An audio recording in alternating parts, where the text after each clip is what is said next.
Welcome to part 3 of my APTC main event series. If you missed the last episode, I had taken a big hit on day 1 and dropped to less than half the starting stack. But I battled back from the edge of elimination and climbed to above the average stack. Now the question is, can I continue the momentum or does the main event have other plans? Let's jump into the action. So the blinds are now 500, 900. I'm in the big blind and look down at 3-4 offsuit. The player to my left under the gun raises to 2K. Everybody folds to me. I look over at his stack. He has about 25 big blinds. My hand is very unlikely to be dominated. I make the call, and we see the flop of 5 of hearts, 8 of diamonds, queen of spades. A complete miss from my hand. I check, and the under the gun raiser checks as well. The turn is the 6 of hearts. This is not only a much better card for me calling from the blind, but it also improves me to an open-ended straight draw. I lead out for 1800. He thinks about it for a bit and puts in the call. The river is the 8 of clubs. I miss everything. I have 4 high. But the good news is that this card is another good card for my range. He's really not going to have too many 8x when he opens from under the gun. Also, because the turn brought a backdoor hard draw, I think his turn call could also have hands like ace high and king high flush draws. I can't let those hands show down cheaply, so I decide to make a large bet of 8,000. Luckily, he doesn't take too long and throws his hand into the muck. Alright, this next one is a fun one. I'm in the cutoff and look down at ace-4 offsuit. Everybody folds to me. I make an open to 1800. The small blind calls and the big blind calls as well. The flop comes queen of clubs, 3 of spades, 5 of hearts. Not too bad of a flop. I flop the gut shot to the wheel. Both the blinds check to me. I fire out a c-bet of 2200. The small blind folds, and the big blind thinks about it and decides to check raise to 6600. He did have me covered by a bit, but I did have position and I wasn't going to give up so easily. Being in the big blind, he could have 2 pair, he could have a good queen, but from what I had observed up to that point, he was one of the more active players on our table, and he definitely could also be check raising with a variety of straight draws as well as hands with backdoor potential. If he was bluffing, I could just call in position to see what he does on the turn. But I also think there's a ton of turn cards where he can continue to apply a ton of pressure on me and potentially bet me off the best hand. I decided to put the pressure back on him and re-raise to 15,000. If he was just check raising with top pair, I did have outs to the ace as well as my gut shot straight draw. So after I put in the raise, he thinks about it for a bit and eventually does make the call.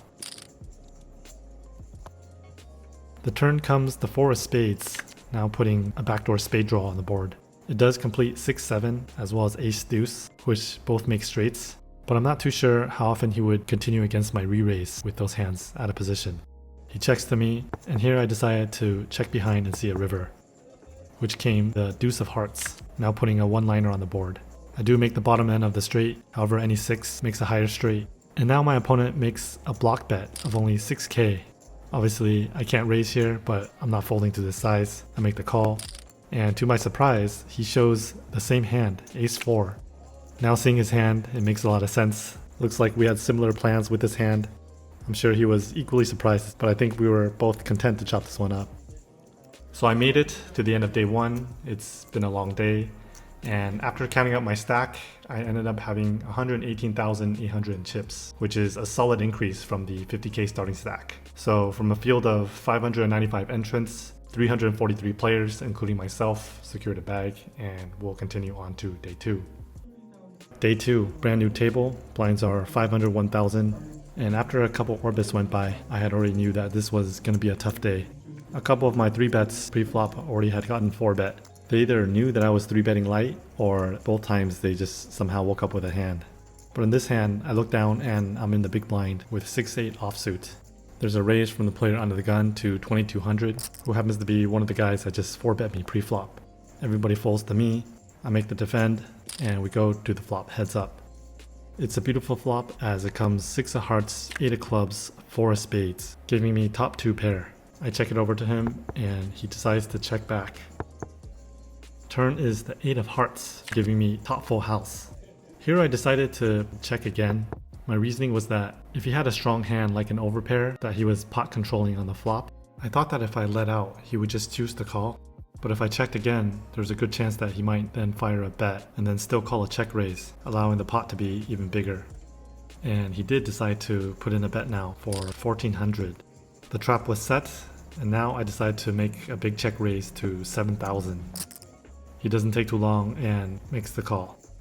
I'm really hoping the river doesn't kill my action. I don't want to see any 5, any 6, any 7, or any heart. All those cards would make it much more difficult to get paid off on the river. The river is luckily the Jack of Spades, a great card for my hand, and also a card that I think it's going to make it very difficult for him to fold to a bet. So I decide to make a huge overbet to 30k. After putting it in, I thought that it might have been a little bit too greedy, but he actually called pretty quickly. And just like that, I drag in a pretty massive pot in the first level of day 2. Alright, blinds are up, 600, 1200. I'm in the small blind and look down at ace-9 of clubs. It folds around to the cutoff, who opens for 2500. Against the cutoff's open here, I think my hand is definitely strong enough to 3-bet. So I do put in the 3-bet to 8,000. Now looking at this size, I think I could have gone slightly larger, around 9 to 10,000. Otherwise he's getting too good of a price to call and see a flop in position. However, instead of calling, he decides to put in the 4-bet to 18,500.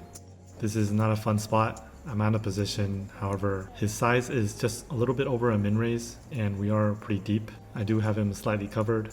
So I do put in the call and we go to the flop heads up of Queen of Spades, 4 of clubs, 7 of hearts. So besides just a backdoor flush draw, I missed completely. I check it over to him and he makes a c-bet for 16,000. Facing a smaller size, I could have called and peeled one off. But against this sizing, there's not much I can do here but to let it go.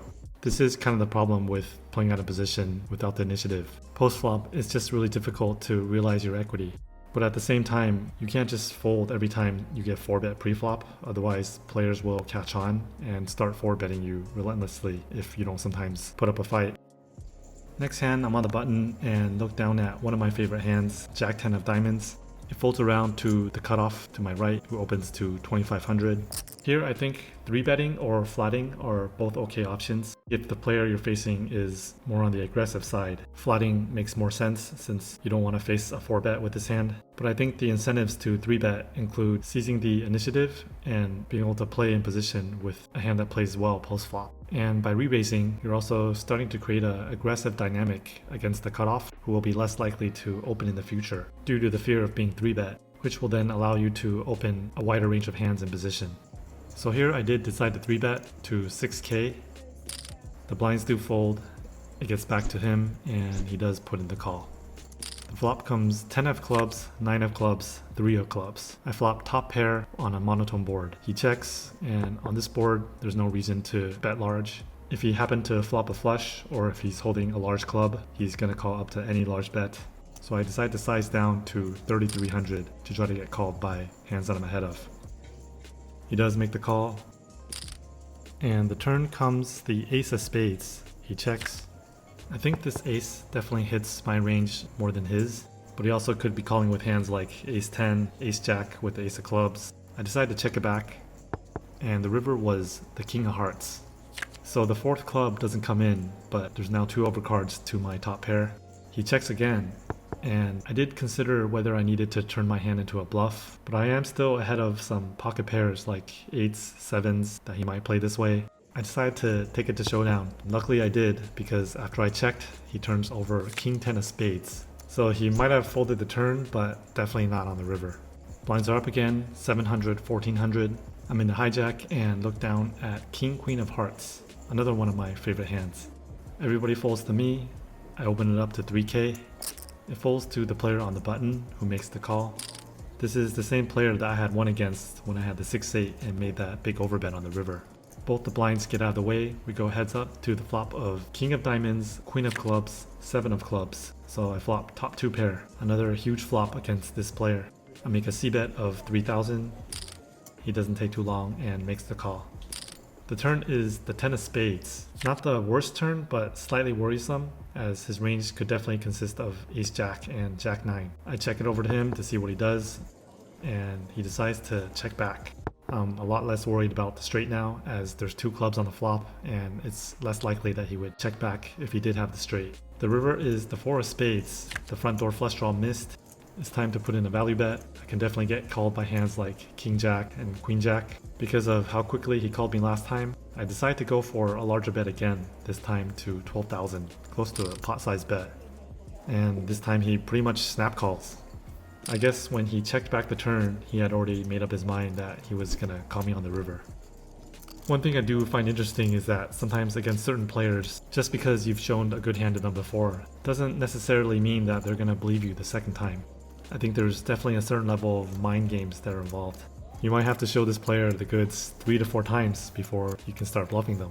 So let's see if this player decides to fold to me next time. So I'm still in the early stages of day 2, and so far things are trending in the right direction. I've managed to extract some good value while navigating away from potential disasters. We'll see how the rest of the day unfolds in the next episode. As always, remember to like, subscribe, and turn on the notification bell. Drop a comment, critique, or suggestion. I'd love to hear from you. I'll see you guys in the next one. 喜欢我的影片，不要忘记按赞、订阅、打开小铃铛。